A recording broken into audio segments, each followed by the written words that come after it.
Fortnite is testing out the new Surge, which I'll explain later on in this video. So I want to go through and analyze yet again what it looks like. But I also want to take this as an opportunity to look at some of the new duos, because we've got Vico teaming up with Malabuka, who managed to win a game and generally do pretty well in the rest of the other matches as well. First thing off the rip that is absolutely insane is that both Malabuka and Vico have not only claimed this top bit, but they've got the Wolf Head Hill as well. And then Vico has the entire of Canyon Crossing, which is a nut split. A little bit odd. We've got Cringe and Velo, my Scottish goat and Velo. What are they doing, bro? I don't know if they had to dip from somewhere. But yeah. Anyway, Mala Cheeseburger, not Malabuka, ended up boxing up on top. Huge split, tons of loot off the rip. All right, I spotted them as they on rotate. Now, the one thing that I've already mentioned here, or that I've not mentioned here, sorry, is how this new Surge works. I've already done one video of it on this channel, but essentially, rather than increasing damage overall, it is net damage. So if someone shoots you, you lose damage. If you shoot someone, you gain damage. If someone is in the storm, doesn't matter. That's like storm damage doesn't count. It's literally just player to player. So there, Mali has gained 54 damage, but if he gets hit 54 back, that's going to be him on 0. One of the things we saw from the last video on this meta in particular was the fact that pulling zones is extremely beneficial. And as you can see straight off of the rip, this zone, I've not looked ahead to see what the rest of the zones are, but this is obviously pulling down to the southeast. And as I mentioned, they're already a team who lands down in the, southwest, and they're a team who lands at Canyon Crossing. I'm not looking at all 4 games from this particular tournament, but the trend that we saw in the previous week, where people who pull zones tend to do much better, seems to be continuing already. We'll see how that goes for the rest of the zones though. Now, one of the things we also saw was kind of like people being much smarter with their peaks. This is something that I've seen quite a few people start to do recently, which is as you're peeking over a ramp, either if you're above or below or whatever, you can also do some sort of wall edit to your left to give yourself like an over the top peak and a right hand peak as well. Now, what I've actually seen more players do is do like a 6 tile. So you've just got this instead, because then you don't have kind of this odd angle here. But I don't think it matters too much if you're already this low. Like, you know, the main negative of this edit sometimes is that you shoot this part and break it. But if you're this low, that doesn't really make a difference. But you can see the kind of angle benefit, right? Like as he's right hand peeking, the player he thinks is either over here. That's his tower he built up here in the early zone. As he's doing that early on, you can see like how safe he is just standing on that wall. And these are the kind of things you need to consider when you're trying to minimize the amount of damage you've got taken individually yourself, right? You have to make sure you're doing as good a peaks as possible and as good a rotates as possible. And that's kind of a really good way to start doing it. I'm going to try and incorporate that in myself a little bit more. Yeah, you can kind of see that a lot of this is still playing tags and tags so far. Basically, Malabuka's got all of the damage whilst Vico is still just looting the entire POI, making sure they get everything. One of the biggest problems that a lot of teams are running into this season, which, you know, soon this season is going to be over, so this isn't going to be a massive consideration anymore, but is the fact that Flowberry Fizz is just like impossible to find. If you capture something, as you saw Malabuka there, he captured the POI, captured the flag. That rolls a kind of random amount of gold you can get, which means you can then go to a black market and potentially buy one for 200 gold there. But yeah, having Vico being able to actually look through the entire of Canyon to try and find one himself is pretty beneficial. I mean, we've been landing at first order, and the amount of times we'd be uncon there and loot the whole thing and find none is high, so it's quite frustrating. But I would also add here, because of this new Surge, there's not really like any incentive for them to move, right? Like, you know, Vico can basically get as much as he wants from here. Malabuka, I don't think has taken any damage back yet, so, and he's dealt at least 300. Vico, I don't think has really even been hit once or shot anyone yet. So say they're plus 300 at this point, like they really don't need to do anything. They can just make sure they, oh, my camera's all weird. They can just make sure they get absolutely capped everything, absolutely capped, you know, like heals, they get capped mats, all this kind of stuff. Whereas in a different kind of Surge meta at this point, maybe they would have wanted to already have rotated to try and claim priority, say onto like this hill that they've got here, that this is now been taken from them. But again, they're like plus 300 damage. So, you know, I'm not saying this is good enough for the rest of the game, because I think as we'll come to see later, I kind of watched a bit of this tournament yesterday, but as you notice, a lot of the teams, they don't just sit and like do nothing. They do still have to be relatively active, but being already plus 300 means you don't have to do anything quickly quite yet. You can still take your time for the rest of the game. As I say that, Vico has gone AFK inside of his cone. I did see him say something about doesn't know when the game started. I don't think that was this match. But either way, important thing to note, because of this, they both have fizzes. They do start to be getting W keyed by the one and only Tickbot and Josh75. I think they've ended up disengaging because they were up on Vico above. One thing I noticed, I just watched this little clip back. I love watching pro players using Fizz. Like, look at the way the Vico can just fly while still using this. When I'm using a Fizz, I am such a drone. It's unbelievable. I mean, I'm a bit of a drone without it. But being able to like like just run around, fly around with the fizz is so good. It's something that like pros do so much better than everyone else. I think they disengage here. They don't end up taking the fight. I think Vico literally took 25 damage from a third party. That was about it. Also interesting that he's opting to run SMG. You know, obviously a lot of the early surge that Malabuka has. Oh, Malabuka's also running SMG. Obviously they got that 300 surge early. I wonder if they're not playing ARs at all for the rest of the game, or if he's going to go back for that one, because that means they're essentially counting themselves off of getting any like hill surge position and then getting all of their tags from like, you know, sub like 100 meters up. Now he's picked up the AR again. Okay, we'll see. Same thing as mentioned earlier, by the way, still in their POI. Like zones are still pulling towards Canyon Crossing, and Malabuka's still managing to refarm. Is continually getting tagged here. He just got tagged once and I've missed that, and he will get tagged again because I ended up skipping back just to try and show it, which means that I don't know if Vico, I mean, is he sitting AFK? I don't really know what Vico's doing right now, to be honest with you. Seems to be heavily AFK this match. I'm not sure if it's intentional or not. Maybe just still refarming out and whatnot. But again, Vico doesn't have an AR, so he's still just got SMG and whatnot, so him getting damage is going to be rough. And Malabuka's down here getting tagged himself. I wonder if Vico's going to look back and go for some damage there as well. No, not really. This is also another nice little peek as well, I must say. Like obviously he's concerned about teams shooting him from like up here and looking this way, but whilst peeking over the ramp, rather than like like a lot of people set up like ramps in this tile and this tile, which blocks their vision, you know, this direction, but instead just having this little wall edit means he's kind of hit, or floor edit, sorry, means he's got this little wall to shoot behind as well. But also mentioned, this game is dying out real fast. We're down to 53, so there's probably not going to be a lot of mid-game surge anyway, so let's see if that continues to the end game. And just as I mentioned that, they just did a crash pad away and got absolutely beamed down for 100. So I wonder if they're now below. Now, Malabuka got a nice beam at the same time there, so get them above. Interesting, they're just dipping. I wonder if teams are just full keying or not. No, they're just going straight for the, it seems like the supply drop. Malabuka down below. Oh, Vico getting absolutely pumped. That's down for 150 HP there. I think the other team's probably going to then use this opportunity to try... I was going to say try and get the supply drop, but no, they're still fighting for it. Vico's on 49 HP fighting for it, man. I'll tell you, if this was me, I'd be like, stop it, box. And now Malabuka's been beamed as well, so they're actually losing this fight pretty bad. I guess because it's been 2 1v1s at that point. Splash is drained. That means they're no longer got the slurps. Oh, okay. A little bit of damage comes out. I think they're going to end up disengaging from this, maybe. Yeah, Malabuka's so weak. This is the scenario that, of course, running double SMG is good. Malabuka did drop it, but now, like, Malabuka's almost got, like, the full surge loadout. No pump, and no SMG for, like, spraying mid-game, which is kind of rough. Interesting, a lot of players are liking the hammer for surge, though.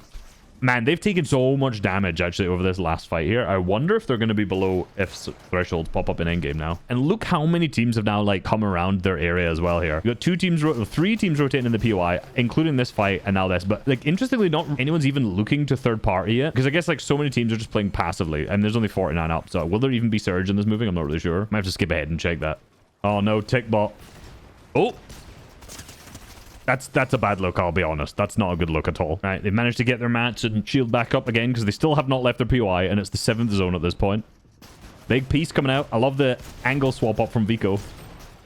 Oh, the full box. Man, this guy's lost into the max. Well, I love the little side piece he did there as well. Okay, so they're fully locked, refreshed on pretty much everything going into the 8th zone. I think I'm going to watch this endgame from Malabuka's POV since he's IGL. I've not actually watched this duo at all yet. Back into their old builds. This is the ones they were fighting in earlier and ended up disengaging from. So good awareness from him. He's letting like Malabuka lead a little. Vico lead a little here, which is funny. And these zone pools are crazy. So this has been their drop spot. This is where the 8th zone is pulled. Okay, these are some crazy pools. Still not seen a surge threshold warning yet, but there should be in moving. One thing I love in this is how safe Malabuka is now that they're kind of in this congested side, which is really tough. And Kulb and Peshka King here are kind of fighting them. Placing above, like he ends up walling through the cone, edits up, places that cone above, and then resets just in case anyone's spraying him. Right now they have like a full extra box up above. And that's the second one because I think Vico's done the same here. And now there's a player, obviously like Kulb, we're fighting him from there. So he hits a right window whilst being on the far left. Like there's no angle that they'll at all even be able to get through him unless they're on like this wall and they spray through or something like that. And from this angle, that's when they go to like replace the wall, reset, and then put a cone edit too. So they know there's a team looking at them. So they put like 3 layers of protection between them, which is really nice. All right, now that Surge has popped up, finally, this is a video about Surge and I've been recording for 18 minutes. I don't know how long the video will be at this point. We're finally actually talking about it. 829 above. You know, they've not been really tagged on rotate once. Now I think about it. There's been tagged by like third parties and they've fought people, but pretty much all of this is just from like maybe 300-400 early damage from just getting tags, a bunch from fighting, and obviously especially like the mid-game kills that they got. Like if we think about the refresh that we saw Vico get, I think they were probably up around 300 there because, you know, 200 each, and then, you know, roughly 100 lost between the two of them, at least 200 there. So, you know, from this 800 positive, basically they've done a good job. They've not really like dealt a crazy amount amount of damage. They've just not really taken that much. And other people like Chap and Vidil right now are currently 78 below. Let's see where they drop. That's not that bad of a zone for them. They're Shaft's team. So, okay. Not the worst, though. I'm not going to blame zones for that at all. All right. So when the warning popped up, they were 222 above. But as we noticed, they were like 100 below or something like that when it ended up going. So let's see if they get tagged a bunch on any rotates or anything. Good rotate so far. Vidil takes like 20. Yeah. So instantly you can see Vidil gets weakened and they've already lost like 100 surge there. Let me see exactly what happened. And I want to see if there was a bug with this last week. So I want to see if this like counter actually works correctly this week. All right. It says 405 above, 222. Okay. 222 above. He hits the pad. He's on 95 HP. This is going to be some quick math I'm going to do wrong. I guarantee you.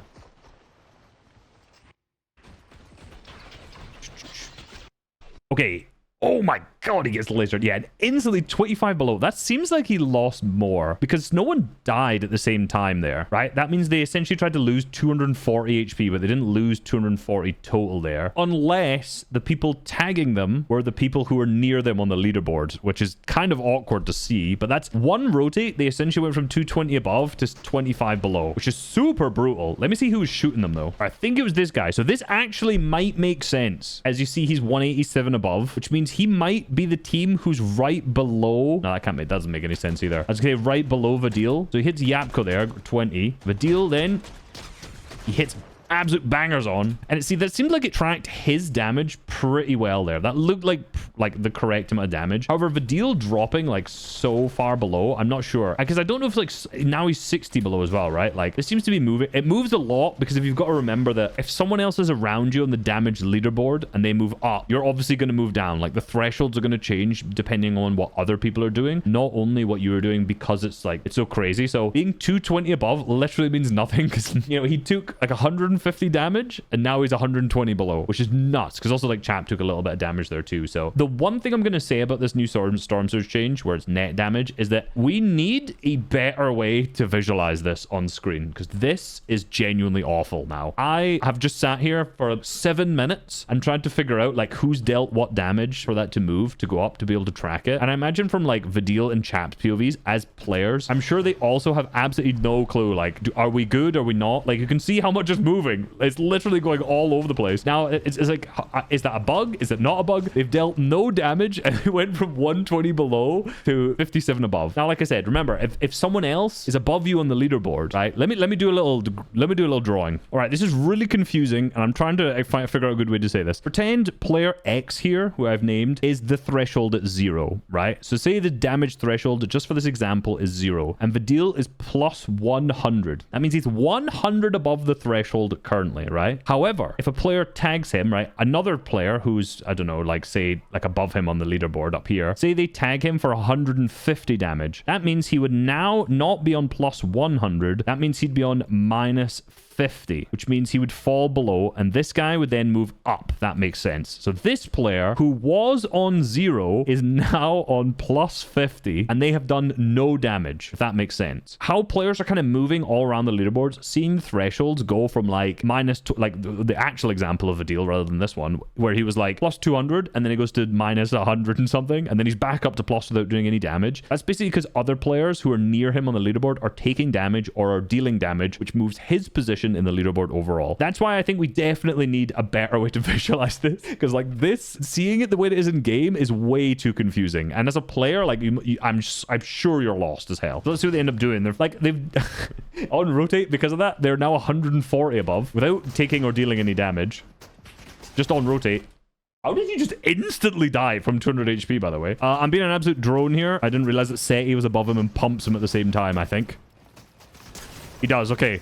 Did not see that. My editor could cut out all of the stuff of me just waffling and looking for how he ended up getting damaged, because it was just Seti pumping him. There we go. Anyway, now with him dead, like, Chap is 100 below. I don't know if he managed to get the res here, but he's just going to be an active surge anyway. Anyone near him is still going to just... He's not going to deal any damage unless, again, those players above him end up taking more damage in return. It's all active. It's basically wraps from here. So really, lesson learned from their POV is one single rotate can absolutely throw your entire game in this format, because just one bad rotate, you take down, 150 damage or whatever, and then you can just die like this. And I know there's no chance of recovery because obviously you need to deal a lot of damage. But yeah, it's really tough to recover. All right, on the other side, Big Vico and Mali Cheeseburger. Why is he named himself Mali Cheeseburger? Doing the crash pads from a high layer. This is one of the things that I've seen a lot more teams do lately. It's just staying on a higher layer, crash padding off this roof. And then once you go into zone transition, maybe like ramp back up. It doesn't seem like that's what they're doing in this game. Higher layers for crash pads, so good. Just because you can just do that head bounce and just fly forward as long as you have fizz. I think if you don't have fizz, you just die doing that. I can't actually remember. I don't know. Don't try it without, without testing that first. Not like it's a new strat anyway, but all right, pre-fizz before the rotate. Zone pulls south. I think they have a bit of a tarp they can work through here. Do they have heal off? Yes, they have 12 splashes each, so they very much so all have heal off. Repping the crash pad for rotates. Double Kylo Ren skin. Same thing. Not doing a high crash pad and just bouncing off, which is really nice. Keeping the high layer up. I wonder how this team's gonna play in endgame. Oh, the pre-edit. They're back. This is basically Malabuka Murstache. You've got Malabuka with the pre-edits.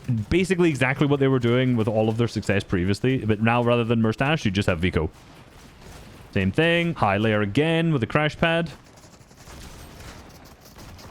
I think they're like second height here, from what I can tell. Nice getting sprayed to go back into their tarp, which has got hard builds. Height still absolutely pummeling them right now. New zone pulls east, so they hit another fizz. Let's see if we're going to do the same kind of rotate here. Ooh, love that.